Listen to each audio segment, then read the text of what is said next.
বাহিনীকে ব্যবহারের অভিযোগ, বাহিনী বিজেপি আঁতাতের অভিযোগ, তৃণমূলের সংগঠন নেই এমন জায়গায় ব্যবহারের অভিযোগ, ভোট প্রভাবিত করতে ভয়ের পরিবেশ তৈরির অভিযোগ।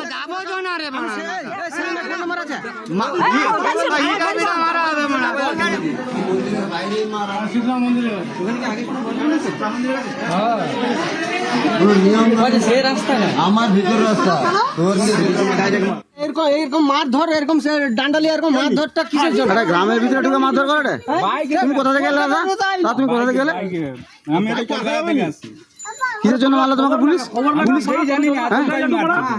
তোমার বাড়ি এখানে? তোমার বাড়িটা কোথায়? বাড়ি কাঞ্চনা। এখানে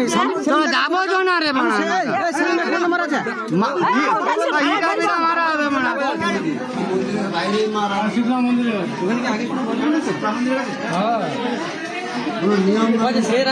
আমার ভিতর রাস্তা এরকম মারধর, এরকম ডান্ডালিয়া, এরকম মারধরটা কিসের জন্য? গ্রামের ভিতরে ঢুকে মারধর করে রে? তুমি কোথা থেকে এলে দাদা? তুমি কোথা থেকে এলে? এক্স হ্যান্ডেলে ভিডিও পোস্ট করে অভিযোগ, তৃণমূলের ভোটারদের প্রভাবিত করছে বাহিনী, বিজেপির বিরুদ্ধে বাহিনীকে ব্যবহারের অভিযোগ, বাহিনী বিজেপি আঁতাতের অভিযোগ, তৃণমূলের সংগঠন নেই এমন জায়গায় ব্যবহারের অভিযোগ করা হচ্ছে, ভোট প্রভাবিত করতে ভয়ের পরিবেশ তৈরির অভিযোগ করছে তৃণমূল, হারের ভয়ে ভুলভাল মন্তব্য বলে কটাক্ষ বিজেপি। আর কি হচ্ছে? ভোটের নামে আপনি সেনা নামাচ্ছেন, ট্যাঙ্ক নামাচ্ছেন, অস্ত্র দেখাচ্ছেন, ফাজলামি হচ্ছে।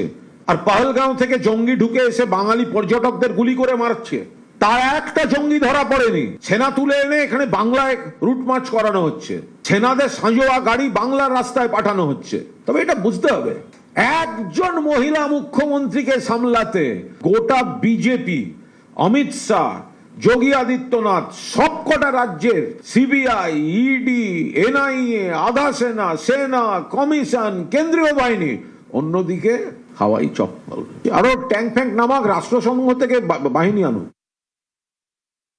ममता बनर्जी का नंदीग्राम छोड़ना, 74 विधायकों का टिकट काट, सिटिंग मंत्रियों को टिकट ना देना और अब इस तरह के बयान ममता जी की बौखलाहट, छटपटाहट, घबराहट और चुनाव में हार की आहट बता रहा है।